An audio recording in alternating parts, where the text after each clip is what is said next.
Hello everyone, स्वागत है आप सभी का आपके अपने यूट्यूब चैनल पे। मैं दीपक जैन एंड आज के इस वीडियो में हम बात करेंगे हमारे जो एसबीआई क्लरिकल मेंस का जो रिजल्ट आया है। हमारे मार्क्स भी आउट हो चुके हैं एंड उसी के साथ काफी सारे कैंडिडेट जो कि तैयारी कर रहे थे वो यहाँ से सिलेक्शन लेके अब जो अपनी ज्वाइनिंग है उसका वेट कर रहे हैं। लेकिन उससे भी ज्यादा इंपॉर्टेंट हो जाता है उन कैंडिडेट के रिगार्डिंग, क्योंकि क्या है ना कि काफी सारे ऐसे कैंडिडेट हैं इस बार के जो कट ऑफ देखने को मिला है एक्सपेक्टेड के मुकाबले थोड़ा हायर साइड पर आए। तो काफी सारे ऐसे भी कैंडिडेट हैं जिनके जो मार्क्स है उस कट ऑफ के काफी ज्यादा नजदीक है। तो अपने आप में एक क्यूरियोसिटी होती है, एक उम्मीद होती है कि क्या हमारा मतलब जो हमारे मार्क्स बन रहे हैं एंड जो हमारा कट ऑफ आया है, तो अगर इनको कंपेयर किया जाए तो हमारी कितनी पॉसिबिलिटी बन रही है कि हम इसी बार में इसी एग्जाम में सिलेक्शन लेके जो कंपटीशन की रेस लगा रहे हैं उससे मतलब इसी बार में उससे बाहर हो जाए। तो अपने आप में बहुत उत्सुकता वाली चीज रहती है काफी सारे कैंडिडेट के लिए। तो सबसे पहले तो अगर बात की जाए वैकेंसी की, तो देखो इस बार एसबीआई क्लरिकल में बहुत अच्छी लेवल की वैकेंसी देखने को मिली थी, इसलिए हमें जो वेटिंग लिस्ट भी देखने को मिलेगी उसमें भी हमें काफी सारे सिलेक्शन देखने को मिलेंगे। और ऐसा नहीं है कि जो सिलेक्शन होंगे सिर्फ इस रीजन से होंगे कि यार जिन कैंडिडेट ने एसबीआई क्लरिकल को ज्वाइन नहीं किया सिर्फ वही जो सीट वैकेंट रहेंगी सिर्फ उनके लिए भरी जाएंगी। नहीं, देखो क्या होता है ना कि देखो एक तो चलो ठीक है, एक फैक्टर है कि काफी सारे बच्चे जो मतलब एसबीआई में भी सिलेक्ट हुए हैं, आईबीपीएस में भी एज अ क्लरिकल सिलेक्ट हुए, एज अ पीओ सिलेक्ट हुए, आरआरबी में भी एज अ पीओ सिलेक्ट हुए, एज अ क्लरिकल सिलेक्ट हुए। तो यहाँ क्या होगा ना कि बच्चा अब डिसाइड करेगा कि उसे एसबीआई ज्वाइन करना है या नहीं करना है। ठीक है, तो एक ही अपने आप में बहुत बड़ा फैक्टर रहेगा कि बहुत सारे बच्चे यहाँ पे ज्वाइन नहीं करेंगे। सेकंड फैक्टर की बात करूँ तो काफी सारे ऐसे कैंडिडेट भी हैं जो कि मतलब अभी एज अ क्लरिकल का जॉब कर रहे हैं, ठीक है, एसबीआई में ही, लेकिन अब उनका प्रमोशन पेंडिंग है, तो वहां से भी सीट खाली होगी। क्योंकि देखो क्लरिकल में सिर्फ एक ही एंट्री है, मतलब आपको एग्जाम जो क्रैक करते हो वहीं से क्लरिकल की एंट्री है, लेकिन जो पीओ लेवल है ना वहां से हमारी 3 एंट्री हो रही है। एक तो आप टीओ भी बनते हो, एक सीबीओ भी बन रहे हो और एक पीओ भी आ रहे हैं, तो वहां पे चीजें डिफर हो जाती हैं। लेकिन एसबीआई अगर स्पेशल मतलब एसबीआई क्या मतलब क्लरिकल लेवल की बात की जाए तो यहाँ से तो सिर्फ एक ही एंट्री है, लेटरल एंट्री है। तो यहाँ पे चांसेस इसलिए बहुत ज्यादा बनते हैं। इसके अलावा जैसे कि बात करूं कि काफी सारे बच्चे आईएमटी आईसीटी मतलब इस ये जो पेंडिंग पड़े हुए हैं ये लेके आईएमटी हो गया, आपका आईआरटी हो गया, ये लेंगे एंड यहाँ से भी सीटें खाली होंगी। तो क्या होगा ना कि बहुत ज्यादा चांसेस बनेंगे यहाँ पे जो नंबर ऑफ सीट जो वैकेंट रहेंगी, तो उसको जो एसबीआई भरेगा ना तो अपने आप में बहुत ज्यादा अच्छी अपॉर्चुनिटी देखने को मिलेगी। तो अब अगर बात की जाए एसबीआई के हाल ही के कुछ सालों के ट्रेंड की कि हमें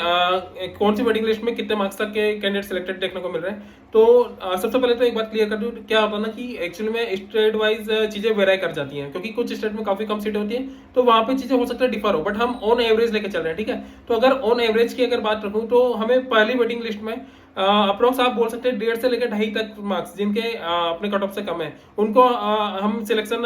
उस वेटिंग लिस्ट में देख पा रहे हैं। ठीक है, अगर इसी के साथ देखो जैसे मैं बता रहा हूँ कि जरूरी नहीं है जहाँ पे बहुत कम सीटें या फिर पॉसिबिलिटी नहीं बनी जहाँ पे वैकेंट सीटों की, तो वहां पे क्या होगा ना कि वहां पे हो सकता है 0.5 तक ही जाए या 1 तक ही जाए। ठीक है, बट ऑन एवरेज अगर हम देखें कि ओवरऑल स्टेट मिला जाए एंड ऑन एवरेज पे बात की जाए तो उस अकॉर्डिंग हम देख रहे हैं। तो सेकंड अगर मैं बात करूँ कि जो सेकंड वेटिंग लिस्ट है वहां पे जो चांसेस बनते हैं वो 2.5 से लेकर 4 मार्क्स तक के, इवन मैंने खुद ने देखा है 4.5 मार्क्स वाला भी कैंडिडेट सेकंड वेटिंग लिस्ट में इन हो गया था। ठीक है, तो यहाँ पे बहुत अच्छी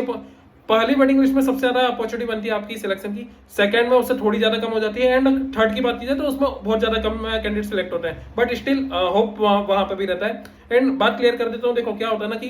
बैंक को मतलब बैंक टू बैंक वेराई कर जाती है। कुछ बैंक अपनी 2 वेटिंग लिस्ट निकालती है, कुछ बैंक अपनी 3 वेटिंग लिस्ट तक जाती है। एंड एसबीआई की अगर लास्ट कुछ सालों की अगर हम बात की जाए तो एसबीआई ने अभी तक हाल ही के कुछ सालों की अगर बात की जाए तो 3 वेटिंग लिस्ट हमारी देखने को मिल रही है। ठीक है, तो उस अगर थर्ड वेटिंग लिस्ट की बात की जाए तो 4 से लेकर 4.5 या 5 मार्क्स, देखो थर्ड वेटिंग लिस्ट में बहुत ज्यादा सिलेक्शन देखने को नहीं मिलते, बट स्टिल अच्छे खासे सिलेक्शन होते हैं। तो आप बोल सकते हो कि हाँ अगर 4 से लेकर 4.5 5 तक भी आप जा रहे हो तो एक होप लेके आप बैठ सकते हो कि हाँ यार, और हमारी अप्रोच भी यही होगी। भले ही हमारे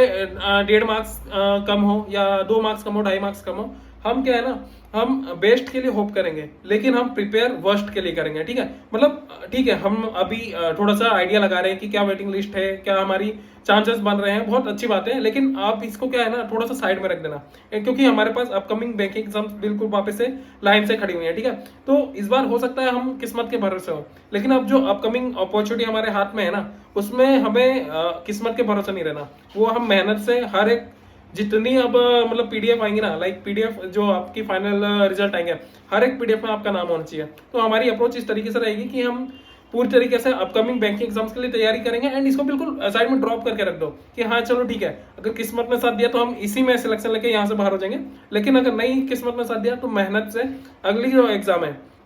जितनी भी एग्जाम है, सब में सिलेक्शन लेके दिखाएंगे।